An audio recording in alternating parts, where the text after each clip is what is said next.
This is a Talomen Liquid One wireless microphone set. So in the box we have two transmitter units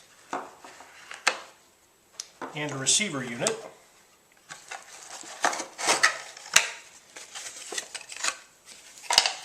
Along with a large amount of accessories. The instruction booklet. We have two little wind muffs.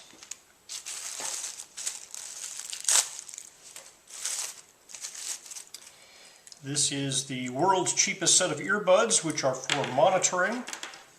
So there is a earphone port here for monitoring.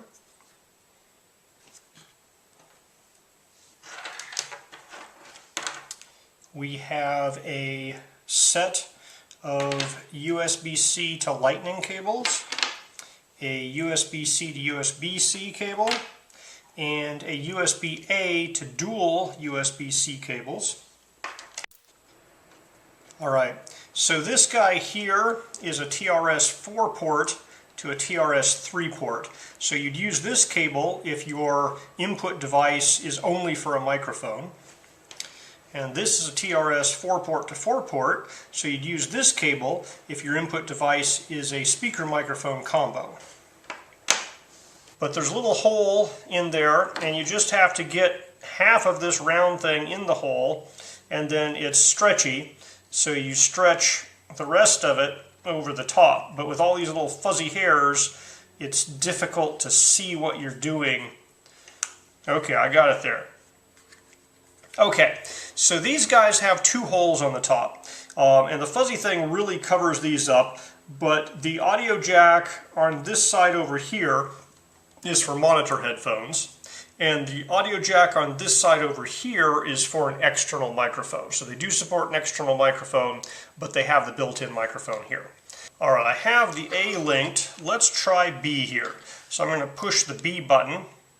It starts to flash. So I'm going to turn on this guy.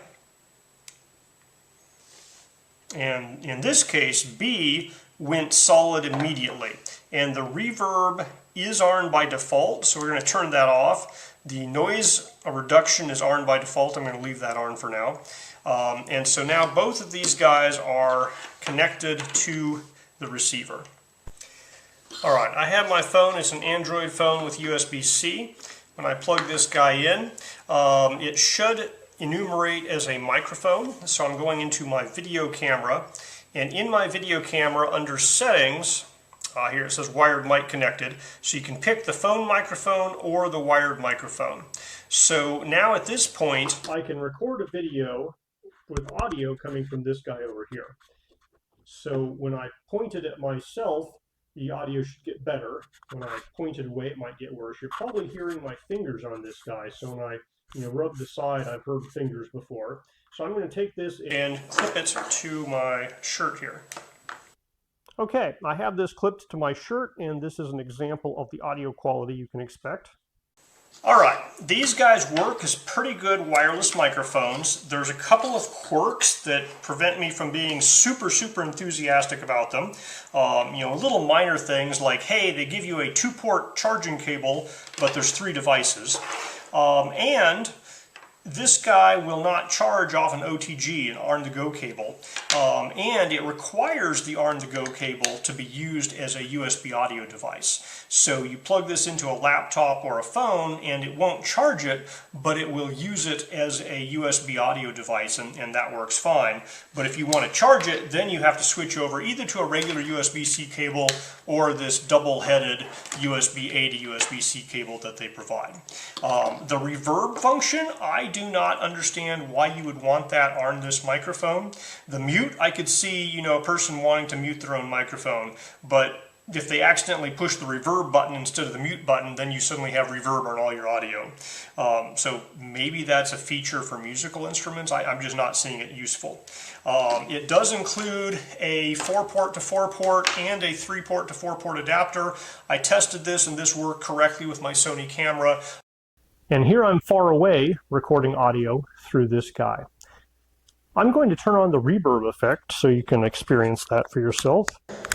So this is the reverb effect turned on, and it might be for people putting musical instruments through one of these mics. I don't know why it's included as a unique button. It doesn't seem to add any real value to me. And there I've turned the reverb effect off. I had trouble using this guy on my laptop. That might just be because the microphone headphone jack on my laptop is broken and not working.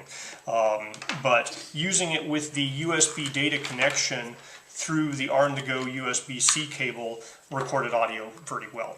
There's also the weirdness about double pane windows. So it seems to have really good range, unless it's going through a double pane window. That might be the e-glass coating on my double pane window, at which point suddenly if you get a human body between line of sight of the transmitter and the receiver, it just cuts out. So it seems to have very good range if you're not having double pane windows in the way, but just something to keep in mind. All right, there's 2 panes of window glass between me and the receiver, and this guy's right here. I'm turning around backwards to put my body between the microphone and the receiver. So there I was just testing if getting your body between the microphone and the receiver would be an issue. I'm probably 150 feet away here.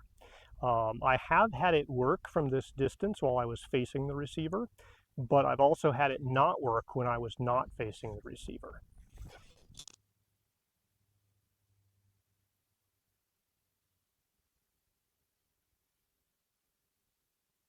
We'll keep talking on my way up the hill.